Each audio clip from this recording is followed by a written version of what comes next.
예, 안녕하세요. 안과 전문의 이동규입니다. 오늘은 라식 라섹에 관해서 알아보겠습니다.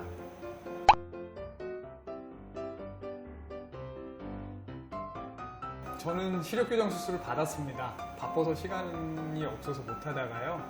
병원 생활하면서 한 5년 전에 라식 수술을 받았습니다.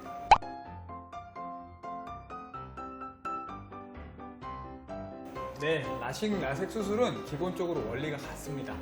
뾰족한 각막을 깎는 수술인데요. 그러면서 이제 안정을 거슬 수 있게 도와주는 수술인데, 만약에 요 지금 차트가 각막이라고 한다면 요 부분을 깎는 데 있어서 겉에 깎는 게 아니라 이제 몸통을 깎아야 됩니다. 그래서 몸통을 깎을 때 이 몸통을 깎으려니까 요 겉에를 요만큼 뚜껑을 하나 만든 다음에 이렇게 제껴놓고 레이저로 깎고 다시 덮는 방법이 라식입니다. 그런데 이렇게 뚜껑을 만들기가 좀 어려운 사람들이 있어요.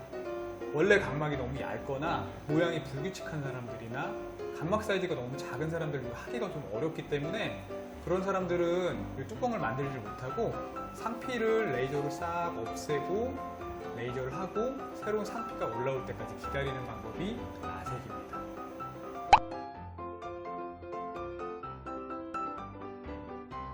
네, 있습니다.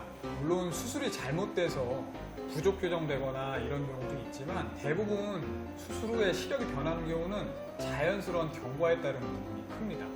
보통 수술하는 시기를 만 18세 이상으로 잡게 되는데, 우리 학교 다닐 때 생각해보면 안과 갈 때마다 눈이 나빠졌다고 안경을 막 바꿔주죠. 그러다가 어느 시점 되면 안경이 도수가 바뀌지 않게 되는데 그 시점이 보통 15세에서 18세 사이예요. 그래서 18세 이상에서 수술을 하게 되는데, 아주 엄밀하게 따지자면 보통 30대 초반까지 눈 시력은 조금씩 바뀝니다. 우리 30대까지 이제 안경 도수 가끔 조금씩 바뀌는 것처럼 수술 후에도 그 정도 변화는 생길 수 있습니다. 아주 특수한 경우에 이제 뭐 운동선수나 연예인들 같은 경우는 만 15세 이상에서 수술하는 경우도 있고, 단 6개월 이상 시력 변화가 없을 때, 그리고 이제 30대 초중반까지는 괜찮다가 40대 넘어들면서부터는 이제 다른 노년성 변화들 때문에 시력 변화가 옵니다. 그래서 엄밀히 말하면 방금 질문에 대해서 결론은 라식 라섹 수술하고 시력이 변하는 경우는 거의 없습니다.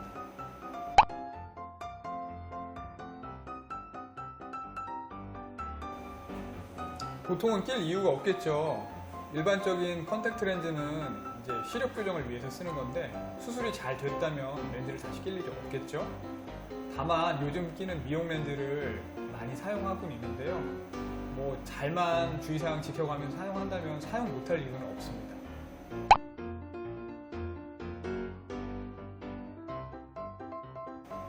예, 보통 고도근시라 하면 마이너스 6디옵터 이상의 많은 양의 근시를 말하는데요.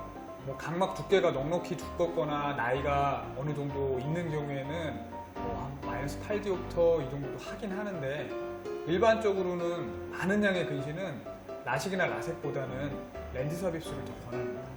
각막이 너무 많이 깎이게 되면 너무 이제 상대적으로 많이 얇아지게 되니까 그 이후에 변형이나 혼탁 그리고 다른 합병증들이 유발될 수 있기 때문에 너무 많은 양을 라식이나 라섹으로 교정하는 것은 권장되지 않습니다.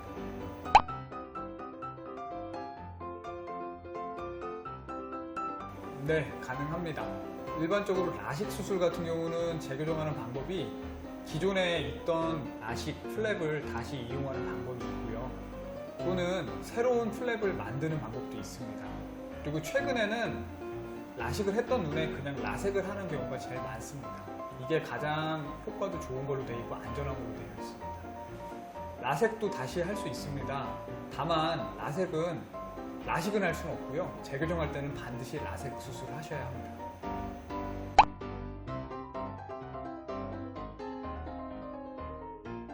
반은 맞는 얘기고 반은 틀린 얘기입니다.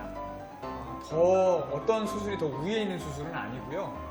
앞서 설명드린 대로 이 뚜껑을 만드느냐 안 만드느냐의 차이인데, 이제 뚜껑은 한번 만들어지면 이 뚜껑이 없어지진 않아요.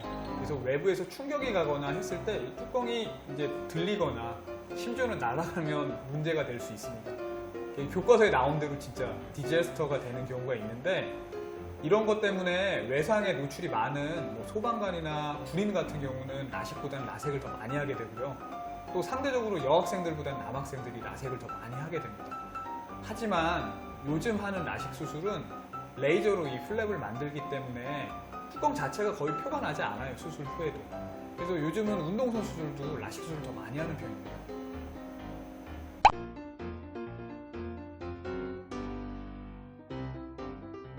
기본적으로 라식 라섹 수술은 눈을 좋아지게 하는 수술이 아니라 안경을 벗을 수 있게 도와주는 수술이기 때문에 눈에 다른 안과 질환이 있을 때는 안 하시는 게 원칙이에요. 근데 이제 녹내장 같은 경우도 심한 녹내장이 아니라 아주 초기 녹내장이나 이런 경우에는 안경 벗고자 하는 욕구가 있는 분들에 한해서 수술할 수 있어요. 다만 라식 같은 경우는 이 플랩 만드는 과정에서 일정 시간 동안 안압이 좀 상승되기 때문에 그런 부담을 좀 피하는 방향으로 해서 라섹 쪽을 더 많이 하게 됩니다.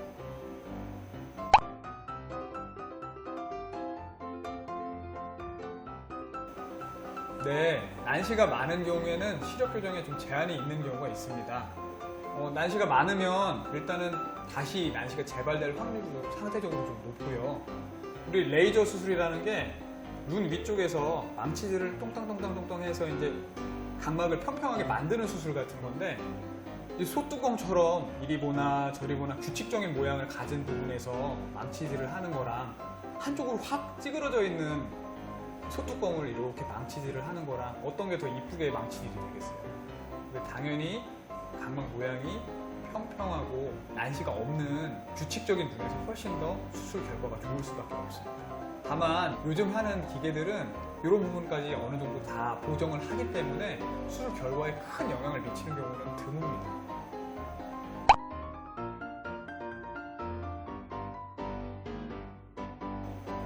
네, 이 부분도 녹내장과 마찬가지입니다. 안과적 질환이 있는데 수술을 그렇게 권장할 만한 상황은 아니에요. 근데 일반적으로 근시가 심한 사람들, 눈이 많이 나쁜 사람들이 눈의 질환들을 많이 갖고 있는데요.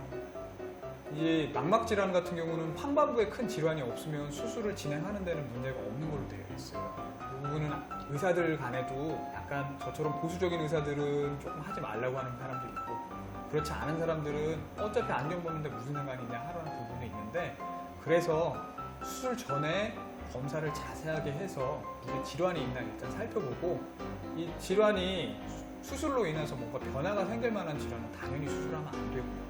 그렇지 않은 부분에서는 환자랑 의사랑 충분히 대화를 나눈 뒤에 수술 후에 얻을 수 있는 이득이 우리가 이제 좀 감수해야 되는 위험도에 비해서 충분히 있다고 하면 수술 진행할 수 있을 것 같습니다.